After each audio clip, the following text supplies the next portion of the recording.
Welcome to red TV. నేను మీ తేజ. అయితే వివేకానంద రెడ్డి హత్య కేసు, ఈ కేసు గురించి అందరికీ తెలిసిందే. ఇప్పటివరకు దీంట్లో ప్రధాన నిందితులను ఇప్పటివరకు అరెస్ట్ చేశారు. వాళ్ళ మీద బెయిల్తో వాళ్ళు బయట కూడా ఉన్నారు. అయితే ఆ హత్య కేసుకు సంబంధించి ప్రత్యక్ష సాక్షి రంగన్న ఆయన అనుమానాస్పదంగా మృతి చెందారు. ఆమె యొక్క భార్య సుశీల పులివెందుల పోలీస్ స్టేషన్లో కంప్లైంట్ ఇచ్చారు. ఆ కేసు ఇంకా ఇన్వెస్టిగేషన్ జరుగుతుంది. సో దీనికి సంబంధించి మరిన్ని విషయాలు మనతో పాటు డిస్కస్ చేయడానికి సీనియర్ జర్నలిస్ట్ భరద్వాజ్ గారు ఉన్నారు. ఆయనతో మాట్లాడే ప్రయత్నించారు. నమస్తే సార్. నమస్తే అండి. సో రంగన్న, వివేక హత్య జరిగినప్పుడు అతను అక్కడే ఉన్నాడు, ప్రత్యక్ష సాక్షి ఉన్నాడండి. అతను వాచ్మ్యాన్, అతను ప్రత్యక్ష సాక్షుల్లో అతను కూడా ఉన్నాడు. ఆల్రెడీ ఇంకొంతమంది సాక్షులు చనిపోయారు. చనిపోయిన జాబితాలో ఇతను నెంబర్ 4. ఓకే. రంగన్నది. జగన్మోహన్ రెడ్డి గారి బంధువు ఒక ఆయన ఉన్నాడు, అభిషేక్ రెడ్డి అని, వారు కూడా చనిపోయారు ఈ మధ్య కాలంలోనే. గంగాధర్ రెడ్డి అని ఇంకొక సాక్షి ఉన్నాడు, ఆయన చనిపోయాడు. శ్రీనివాస్ రెడ్డి అని ఇంకో సాక్షి ఉన్నారు, వారు చనిపోయారు. వీళ్ళందరికీ సహజ మరణమేనా సార్? ఈ సాక్షులందరూ చనిపోవటం ఏమిటి అనేది ఇప్పుడు ఒక స్టోరీ కింద డెవలప్ అవుతోంది. అందులో భాగంగానే ఇప్పుడు ఈ రంగన్న మరణం అనుమానాస్పద మరణంగా ఇప్పుడు సుశీలమ్మ గారు వెళ్ళి కంప్లైంట్ లాంచ్ చేశారు. ఉస్లయ్య అని ఒక సిఐని దీని మీద ఇన్వెస్టిగేట్ చేయమని ప్రభుత్వం పురమాయించింది.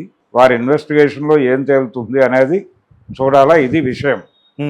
అయితే అతను చనిపోయినప్పుడు బయటకు వచ్చినటువంటి వార్త ఏంటంటే అతను శ్వాసకోశ సంబంధమైనటువంటి జబ్బులు ఉన్నాయి ఆయనకి. దానికి సంబంధించి సఫర్ అవుతున్నాడు. ఆయన సఫర్ అవుతున్న సందర్భంలోనే కింద పడ్డాడు.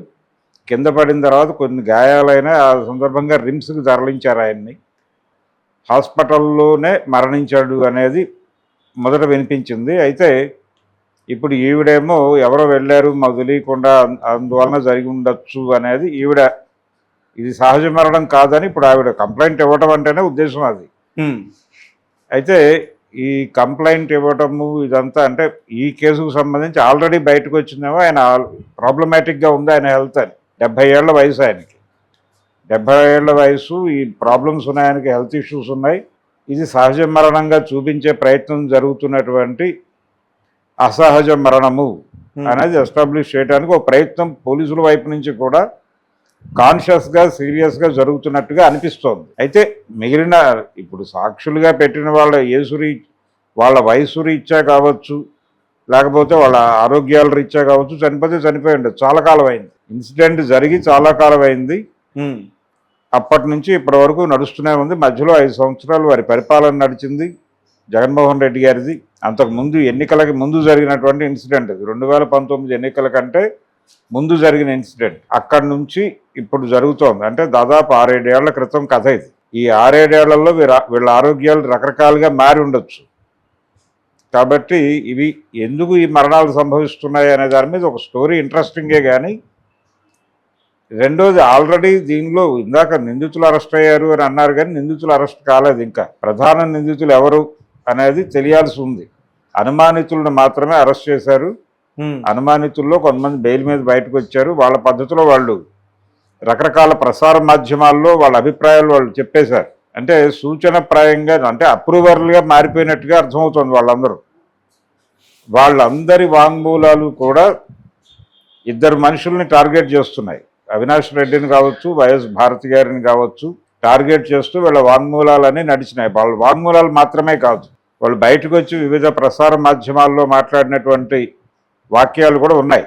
దస్తగిరి కావచ్చు, మరొకరు కావచ్చు, ఇలా ఉన్నారు. వీళ్ళందరూ ఏమీ రెస్ట్రిక్టెడ్గా ఏం లేదు. కేసు అంటే కోర్టు పరిధిలో ఉన్నటువంటి కేసు గురించి మాట్లాడచ్చా మాట్లాడకూడదా అనేటువంటి విచక్షణతో కూడా సంబంధం లేకుండా చాలా విషయాలు మాట్లాడారు. ఈ మాట్లాడటం వెనకాల ఒక కాన్స్పిరసీ ఉందనేది వైఎస్ఆర్సీపీ ఆరోపణ. వీళ్ళందరికీ ఒక భరోసా కల్పించారు, మేము ఉన్నాం, మీరు మాట్లాడండి, ఏం పర్లేదని చెప్పి వాళ్ళు గ్రీన్ సిగ్నల్ ఇచ్చిన తర్వాత వీళ్ళందరూ తెగబడి మాట్లాడుతున్నారు అని. ఈ తెగబడి మాట్లాడుతున్నారు అంటున్న వాళ్ళందరూ ఉన్నారు. అందులో కూడా 1-2 శాల్తీలు వెళ్ళిపోయినాయి, కానీ ఉన్నారు. వీళ్ళు ఉంటారా ఉండరా అనేది ఒక డౌట్. ఆ డౌట్ టీడీపీ వాళ్ళు క్రియేట్ చేస్తున్నారు. మేబీ ఏదన్నా ఇప్పుడు అక్కడ జరిగిన క్రైము, ఆయన చనిపోవడం అనేది వాస్తవం, అది కుటుంబ తగాదాల వల్లనే జరిగి ఉండొచ్చు. దాన్ని ప్రాపర్గా ఎందుకు ఇప్పటిదాకా ఇన్వెస్టిగేట్ చేయలేకపోతున్నారు? ఇప్పుడు అధికారం వచ్చి ఇంతకాలం అయింది, ఎందుకు తాత్సారం జరుగుతోంది ఇప్పటికీ? ఇంకా ఎందుకు నానుస్తున్నారు, 9 నెలలు అయిపోయింది, జగన్మోహన్ రెడ్డి కాలంలో సక్రమంగా జరగలేదు అని చెప్పి గొడవ చేశారు. ఎందుకు జరగలేదంటే వారి కుటుంబం తాలూకా ఇన్వాల్వ్మెంట్ ఉంది దీనిలో అన్నారు. ఆల్రెడీ ఆ కేసుకు సంబంధించి వివేకం అనే పేరుతో ఒక సినిమా కూడా తీశారు, అది యూట్యూబ్లో ఉంది. దానిలో ఎవరైతే నిందితులు అని బయట చెప్తున్నారు, ఇంకా అరెస్ట్ కాలేదు వాళ్ళు. ఆ నిందితులు ఎవరైతే ఉన్నారో, ఎవరైతే అంతిమ లబ్ధిదారులో ఆ లబ్ధిదారుల్ని ప్రొజెక్ట్ చేశారు. అందులో వాళ్ళు ప్రొజెక్ట్ చేస్తూ ఒక సినిమా తీశారు. ఆయన కూతురు అల్లుడే ప్రధానమైనటువంటి అనుమానితులు అనేది వాళ్ళు డెవలప్ చేసినటువంటి ఒక ఎస్టాబ్లిష్మెంట్. ఏది సునీత గారి భర్త, వాళ్ళిద్దరి మీద, ఆయన పేరు కూడా రాజశేఖర రెడ్డి, వాళ్ళిద్దరు మీద ఒక అనుమానం అట్నుంచి బిల్డ్ చేశారు. ఇట్నుంచి బిల్డ్ చేసినటువంటి అనుమానం వైఎస్ భారతి, అవినాష్ రెడ్డి, అండర్ కరెంట్గా జగన్మోహన్ రెడ్డి ఉన్నాడా లేదా అనే సూచనప్రాయంగా వాళ్ళ కథనాలు నడిచినాయి. సో వీళ్ళు కూడా అరెస్ట్ అయితే అప్పుడు ఆ కేసుకు సంబంధించిన ముగింపు. ఇప్పటి వరకు కుటుంబంలోంచి కీలకమైనటువంటి వాళ్ళు ఎవరిని తీసుకెళ్ళలేదు. ఈ బెంగళూరు సెటిల్మెంట్కి సంబంధించి ఆయనతో అటాచ్ అయ్యి ట్రావెల్ అయినటువంటి వాళ్ళని, అవినాష్ అనే వ్యక్తిని మాత్రం విచారణకు తీసుకెళ్లారు అంతవరకే. ఏమి తీసుకెళ్లి జైల్లో కూర్చోబెట్టడమో లేకపోతే మరొకటో జరగలేదు కదా. ఆయన ఎంపీగా ఉన్నాడప్పుడు ఆయన తొలి దశలో ఏమి సహకరించలేదు విచారణకి. అసలు ఆయన్ని అక్కడి నుంచి తరలించడమే వాళ్ళ వల్ల కాలేదు, సిబిఐ వలన. వాళ్ళ ప్రభుత్వం పాలనలో ఉంది అప్పుడు. ఆ తర్వాత ప్రాథమికంగా పిలిచి కొన్ని విషయాలు అడిగారు తప్ప అదేమి బీభత్సమైన ఆయన ఏదో ప్యాంపర్ చేసే పద్ధతిలో జరగలేదు. సో వారిలాగానే వారు ఉన్నారు. భారతి గారిని తీసుకెళ్ళలేదు ఇప్పటిదాకా. ప్రపంచం అంతా మాట్లాడుకుంటున్నటువంటి ఆవిడని తీసుకెళ్ళలేదు. అలాగే ఇంకా చాలామంది ఈ కేసులో ఇన్వాల్వ్ అయి ఉన్నారు అని చెప్తున్నటువంటి వాళ్ళని ఎవరిని ఇంట్రాగేట్ చేయలేదు. అలాగే అక్కడ అల్లుడిని కూతుర్ని కూడా ఇంట్రాగేషన్ చేయలే. ఈవెన్ జగన్మోహన్ రెడ్డి రోజుల్లో కూడా వాళ్ళని ఏం టచ్ చేయలే. అనుమానాలు మాత్రం స్ప్రెడ్ చేశారు. దీని చుట్టూ చాలామంది అనుమానితులు ఉన్నారు. అంతిమ లబ్ధిదారులు ఎవరు అనే గొడవ జరుగుతోంది. ఆయనకు ఒక సెకండ్ వైఫ్ ఉంది అనేది ఎస్టాబ్లిష్ చేశారు. ఆవిడ హైదరాబాద్లో ఉంటారు, ఆవిడ ముస్లిం, ఇవన్నీ ఎస్టాబ్లిష్ చేస్తూ ఆవిడకు ఒక కుమారుడు ఉన్నాడు, ఆస్తి అతనికి వెళ్ళిపోతుందనే ఉద్దేశంతోనే వీళ్ళు చేశారనేది వాళ్ళు ఎస్టాబ్లిష్ చేసినటువంటి కథ. అవును, అలా వీళ్ళు ఎస్టాబ్లిష్ చేసినటువంటి కథలో కూడా అంతిమ లబ్ధిదారులు వాళ్ళు.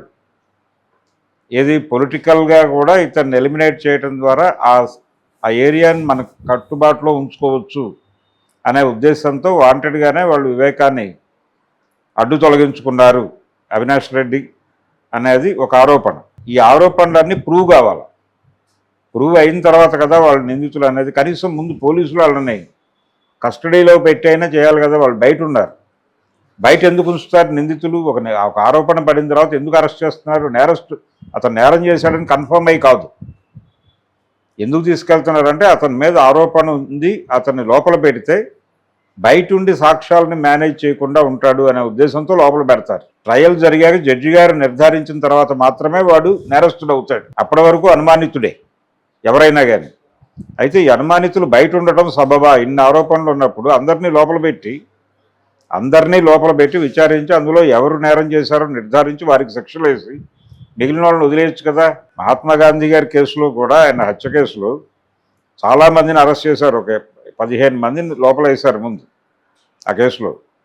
వేసిన తర్వాత ఫైనల్గా శిక్షలు పడింది. ఉరి శిక్షలు 2 పడ్డాయి, 4 5 లైఫ్లు పడ్డాయి. మిగిలిన వాళ్ళందరూ వీర సావర్కర్తో సహా అందరూ బయటకు వచ్చేసారు. అలాగే చేయాలి కదా ఎవరైనా. వీళ్ళ మీద అనుమానాలు రోడ్డు మీద మాట్లాడుకున్నారుగా, అవినాష్ మీద, భారతి గారి మీద, తర్వాత అటువైపు రాజశేఖర రెడ్డి మీద, తర్వాత సునీత గారి మీద, వీళ్ళందరి మీద అనుమానాలు ప్రపంచం రోడ్డు మీద మాట్లాడుకుంది కదా. వీళ్ళందరినీ కూడా తీసుకెళ్లి లోపల పెట్టాలి కదా. ప్రధాన నిందితులు వీళ్ళే అయి ఉండే అవకాశం ఉంది కదా. అంతిమ లబ్ధిదారులు మధ్యలో పట్కారులాగాను స్క్రూ డ్రైవర్లాగాను పనిచేసిన వాళ్ళని తీసుకెళ్లి లోపల పెట్టి వీళ్ళని విచారణ పేరుతో అలా తడిమి వదిలిపెట్టడం ఏం పద్ధతి అనే ఒక న్యూట్రల్ స్టాండ్ కూడా ఉంది అక్కడ కడప ఏరియాలో. సో వాళ్ళకు కూడా సమాధానం చెప్పాలి. ఇప్పుడు ఈ ఉస్లయ్యో ఎవరినో పట్టారు అక్కడ సిఐని. వారు ఈ దర్యాప్తు చేసి తన రంగన్న మరణంలో బయట వారి ప్రమేయం ఏవైనా ఉందా అనేది ఒకటి తేలాలి. ఆల్రెడీ చనిపోయినటువంటి శ్రీనివాసరెడ్డి, గంగాధర్ రెడ్డి వాళ్ళ మరణాలకు సంబంధించినటువంటి డీటెయిల్స్ ఏమిటి, పోనీ వాటిలో ఏదైనా ప్రూవ్ అయిందా వాళ్ళు హత్యలకు గురయ్యారు, చంపేశారు, వాంటెడ్గా జరిగిందని? ఉమ్, అది పోలీసుల బాధ్యత కదా. బయట స్పెక్యులేషన్స్ 100 మాట్లాడుతున్నారు దీని మీద. ఇంత అవకాశం ఎందుకు ఇస్తున్నారు మీరు బయట స్పెక్యులేషన్స్కి? డిపార్ట్మెంట్ క్లోజ్ చేయాలి కదా వెంటనే. దాని మీద ఒక ఆఫీసర్ని పెట్టి, ఇదిగో గంగాధర్ రెడ్డి అనేవాడు ఇందుకు చనిపోయాడు, లేకపోతే అవినాష్ ఇంకెవరో ఉన్నారు అక్కడ, అతను ఎందుకు చనిపోయాడు, వాళ్ళ బంధువే ఎందుకు చనిపోయాడు, దానికి సంబంధించి ఒక ఫైల్ ప్రపంచం ముందు పెట్టాలి కదా. ఏది ప్రపంచం ముందు అనుమానాలు తప్ప ఏది నిర్ధారణలు లేవు ఈ కేసుకు సంబంధించి. ఏది జగన్మోహన్ రెడ్డి గారి రాజ్యంలోనూ లేవు, ఇప్పుడు లేవు, కేవలం డౌట్సే. ఇలా డౌట్స్ మీద ఎంతకాలం నడుపుతారు ఈ కేసుని? అంటే పొలిటికల్గా వారు లబ్ధి పొందాలని చూస్తున్నారు, వీళ్ళు లబ్ధి పొందాలని చూస్తున్నారు. ఈవిడ మధ్యకాలంలో ఫైట్ చేయడం మానేసింది సునీత గారు. అవును, వివేకానంద రెడ్డి గారి కూతురు కుమార్తె ఆవిడ ఆ మధ్య దాకా జగన్మోహన్ రెడ్డి సీఎంగా ఉన్నంతకాలం ఆవిడ సీరియస్ ఫైట్ ఇచ్చారు. అవును, ఆవిడ రెగ్యులర్గా ప్రెస్ మీట్లు పెట్టేవారు. దాన్ని ఆంధ్రజ్యోతి, ఈనాడు వీళ్ళందరూ భుజాల మీద వేసుకుని మోసారు. అయిపోయింది పర్పస్. విజయం సిద్ధించిన తర్వాత వీరెవరో అంటే బోర దాటాక బోడి మల్లన్న అన్నట్టు అయిపోయింది పరిస్థితి. ఇప్పటికీ జగన్మోహన్ రెడ్డిని టార్గెట్ చేయాలంటే వీళ్ళే రంగంలోకి రావాలి. కాబట్టి ఆవిడకి ఏదో ఒకటి న్యాయం జరగాలి కదా. కనీసం మీరు ఎన్నికల్లో గెలుపుకి ఏదో మేరకు సహకరించింది ఆవిడకి ఏదో కనీసపు న్యాయమైనా జరగాలి కదా. పోనీ ఆవిడే చేశారా? ఆవిడ మీద కూడా ఆరోపణలు ఉన్నాయి. మీరు కడగండి, తేల్చండి. ఇటు ఈ ప్రభుత్వం ఆమెను టచ్ చేయట్లేదు, అటు ఆ ప్రభుత్వం కూడా టచ్ చేయలేదు కదా. టచ్ చేసుంటే ఆవిడ లోపల ఉండేది కదా. కేసు తేల్చిపోని వాళ్ళనే నిందితులుగా ప్రూవ్ చేసి మీరు లోపల వేయాలిగా శిక్ష పెట్టి. ఇన్ని సంవత్సరాల 7 సంవత్సరాల పాటు ఆ కేసును ఎలా నడుపుతున్నారు మీరు? అది కదా సమస్య. ఇది ప్రజలు అడుగుతున్నారు. అక్కడ కడపలో ఏం జరుగుతుంది? ఆయన చంపేశారు. చంపడానికి ప్రధానంగా కనిపించిన రీజన్స్ కొన్ని. ఆస్తి తగాదాలు ఉన్నాయి ఫ్యామిలీలో అనేది ఒకటి. ఆయన భార్య కంట్రోల్లో ఉంది మొత్తం అంతా. వాళ్ళు ఆల్రెడీ ఒక పౌరాపాఠాన్ని రాసుకున్నారు, ఆవిడ కంట్రోల్లో ఉన్నాయి. ఈయన్ని డ్రై చేశారు వాంటెడ్గా. ఎందుకు డ్రై చేశారంటే ఈయనకి వేరే అఫైర్స్ ఉన్నాయని. ఒకవేళ ఇవన్నీ అక్కడికి వెళ్ళిపోతాయనే ఉద్దేశంతో వీళ్ళు కస్టడీ అంటే ఆయనకి ఏ రకమైనటువంటి ఆర్థిక వెసులుబాటు లేకుండా కంట్రోల్లో పెట్టారు అనేది కూడా బయటకు వచ్చింది. అందుకని ఆయన ఇంకేవో చేశాడు. అందులో ఆ బెంగళూరు పంచాయతీ అనేది ఒకటి హ్యాండిల్ చేశాడు ఆయన. దానిలో వచ్చిన డబ్బుల్లో కూడా ఆయనకేమీ దక్కకుండా టోటల్గా అటు వెళ్ళిపోవాలి అని ఆవిడ అనుకున్నారని ఆయన భార్య. ఆ స్కీమ్లో సునీత గారు కూడా ఇన్వాల్వ్ అయి ఉన్నారని ఇలా కథ వీళ్ళ మీదకి టర్న్ అయింది. ఇలా 100 కథలు ఉన్నాయి దీని చుట్టూ. ఈ 100 కథల్లో ఏ కథ నిజము అనేది నిర్ధారించాల్సిన బాధ్యత ప్రభుత్వం మీద, పోలీసుల మీద ఉంది కదా. ప్రభుత్వాలు మారచ్చు, పోలీసులు వాళ్లే కదా. అదే పులివెందుల స్టేషను, అదే కడప ఎస్పీ, మరి వాళ్ళు తేల్చాలి కదా. ఎందుకు తేల్చట్లేదు? ఇంతకాలం 7 ఏళ్ళు పెట్టి కూర్చుంటారు ఆ కేసు. దాని మీద రోజుకో స్పెక్యులేషన్. సాక్షులు చనిపోమంటే చనిపోతారు కదా న్యాచురల్గా. 7 ఏళ్ళు అప్పటి ఆరోగ్యంతో ఇప్పుడు ఉండాలంటే ఎట్లా కుదురుతుంది? అవును, కేసు తేలే వరకు నువ్వు బతికే తీరాలి అంటే వీళ్ళని తీసుకెళ్ళి మీ పర్యవేక్షణలో పెట్టుకోండి. సరే అండి, ఇప్పుడు ఈ రంగా పోస్ట్ మార్టం అయిన తర్వాత ఒకవేళ ఏమైనా కొత్త విషయాలు బయటకు వస్తే మళ్ళీ టర్న్ తీసుకునే అవకాశం ఉందా ఈ కేసు? టర్న్ ఏముంది, ప్రూవ్ అవ్వాలి కదా. ఇప్పుడు ఇంతకుముందు చనిపోయిన వాళ్ళు కూడా అలాగే డౌట్ఫుల్ అంటున్నారు. ఆ శ్రీనివాసరెడ్డి వాళ్ళు చనిపోయిన వాళ్ళ మరణాలు కూడా వాటి మీద కూడా 100 అనుమానాలు మాట్లాడారు. నిర్ధారణలు ఏవి అంటున్నాను నేను. ఇది ఫ్రెష్ కేసు. ఆల్రెడీ ముగిసిన కథల తాలూకా డీటెయిల్స్ ఏమైనా ఉన్నాయా ప్రజల ముందు? ఏమీ లేవు. అనుమానాలు తప్ప ఏమైనా నిర్ధారణలు ఉన్నాయా? లేవు కదా. ఇప్పుడు ఇది కూడా అదే అవుతుంది.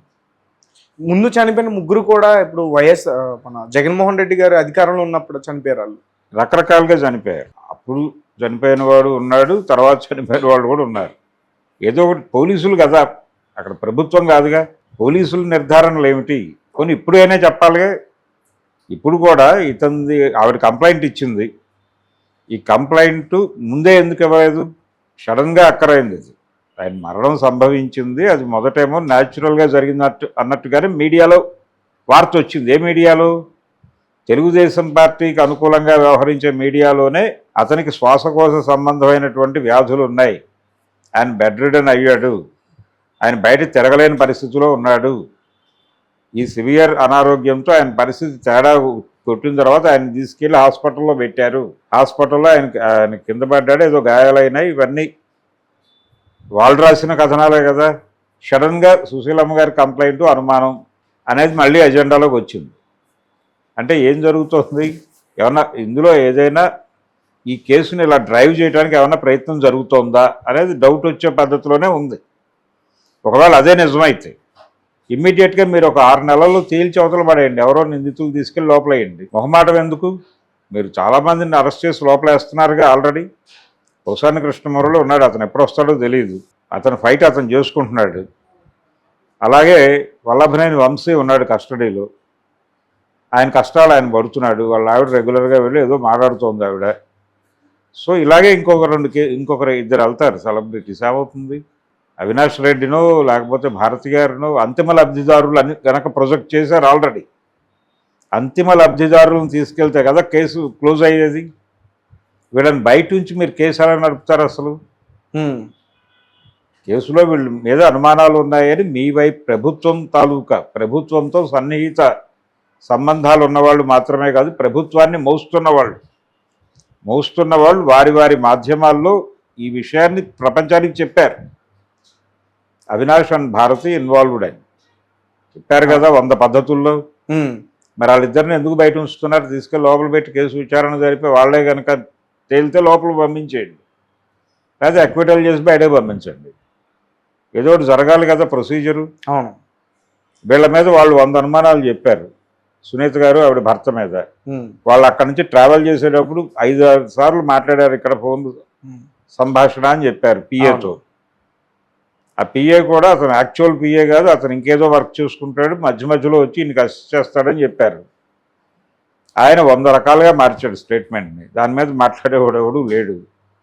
ఇలా ఆ కేసు చుట్టూ వాళ్ళు గందరగోళం చేస్తున్నారు, వీళ్ళు గందరగోళమే చేస్తున్నారు. ఏదో ఒక క్లారిటీ ఇచ్చేసి క్లోజ్ చేయాలి కదా. ఈ అనుమానం ఎటువైపు నుంచి ఎవడు అనుమానం వ్యక్తం చేసినా ఆ కేసులో ముందు తీసుకెళ్ళి లోపలేయండి. ఎందుకు బెయిల్ లేదు, విచారణ అయిన తర్వాతే రిలీజ్ అని చెప్పండి. చెప్పేసి ఎవరో ఒకళ్ళు తేల్చేసి ఫైనల్గా అంతిమ లబ్ధిదారులు కుటుంబ సభ్యులు అయి ఉంటారు. ఆయన భార్య మీద కూడా 100 అనుమానాలు చెప్పారు, వీళ్ళు చెప్పారు. ఆ సెకండ్ వైఫ్ తాలూకా దాని మీద కూడా 100 డౌట్లు చెప్పారు. దీనిలో ఒక క్లారిటీ ఇచ్చి ఇది కథ అని చెప్పి మీ దర్యాప్తు రిపోర్టు ప్రపంచం ముందు పెట్టాలిగా పోలీసులు. ఈ హత్య కేసుకు సంబంధించి 2 కథలు వచ్చాయి. ఒకటి వివేకం, మీరు అన్నట్టు, అంతకుముందు కూడా నారాసుర రక్త చరిత్ర అన్నది దీనికి సంబంధించిందే కదా. అవును, ఆ కథలు వస్తున్నాయని ఈ కథ ఏంటనేది తెలియట్లేదు బయటికి. ఇలా 100 కథలు ఉన్నాయి. 100 కథలు ఉన్నాయి, ఎవరి పద్ధతిలో వాళ్ళు సినిమాలు తీశారు. అదే కాదు, రాజధాని ఫైల్స్ అనే పేరుతో సినిమా వచ్చింది. దానిలో నేరుగా జగన్మోహన్ రెడ్డి గారే గొడ్డలు తీసుకుని నరుగుతాడు. షార్ట్ ఉంది సినిమాలో, యూట్యూబ్లో ఉంది, చూసుకోవచ్చు. ఎందుకు తీశారు ఆ షాటు, ఏ ఆధారంతో తీశారు? నేరుగా జగన్మోహన్ రెడ్డి ఆ పక్కనే గొడ్డలు పెట్టుకుని ఉంటాడు ఆయన సీఎం ఛాంబర్లో గొడ్డలు ఎందుకు ఉందని కూడా ఎవరు అడగలేదు. అలా గొడ్డలు తీసి నరికేస్తాడు. ఆ షాట్ ఉంది కదా. మరి అది చూసిన వాళ్ళ మనోభావాలు దెబ్బతినవా? వీళ్ళ మీద కూడా కేసులు పెట్టాలిగా, నటించిన నటుడి మీద, తీసిన డైరెక్టర్ మీద. కాబట్టి అనుమానాలు ఇంత లెవెల్లో అనుమానాలు స్ప్రెడ్ అవడానికి మీరు ఎందుకు అవకాశం కల్పిస్తున్నారు అనేది పోలీసులకి, ప్రభుత్వానికి ప్రశ్న. అది సాల్వ్ అయితే తప్ప ఇది క్లారిటీ రాదు.